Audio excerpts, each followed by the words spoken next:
வெள்ளைப்பூடு புளிக்குழம்புக்கு வந்து நம்ம நல்லெண்ணெய் வந்து இந்த அளவுக்கு ஊற்றிக்கணும். வெள்ளைப்பூடை வந்து தாளிச்சிட்டேன். இப்போ புளியில் கரைச்சி வச்ச குழம்ப வந்து நம்ம இப்போ ஊற்றிட போகிறோம்.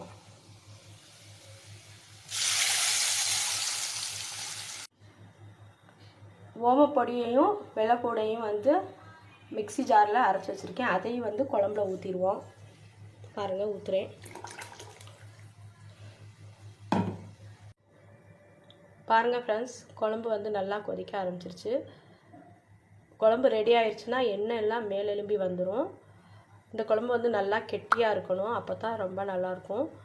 இப்போ வந்து குழம்பு ரெடி ஆனோடனே அவிச்ச முட்டை வந்து 4 போட்டு என்னோடய பசங்களுக்கு எடுத்து வச்சுருவேன். எனக்கு தனியாக கொஞ்சம் எடுத்து வச்சுருவேன்.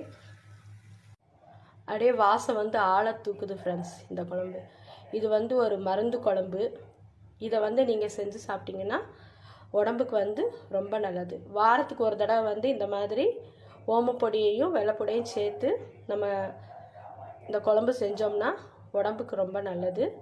நீங்களும் வந்து ட்ரை பண்ணி பாருங்கள் friends. Thank you so much friends.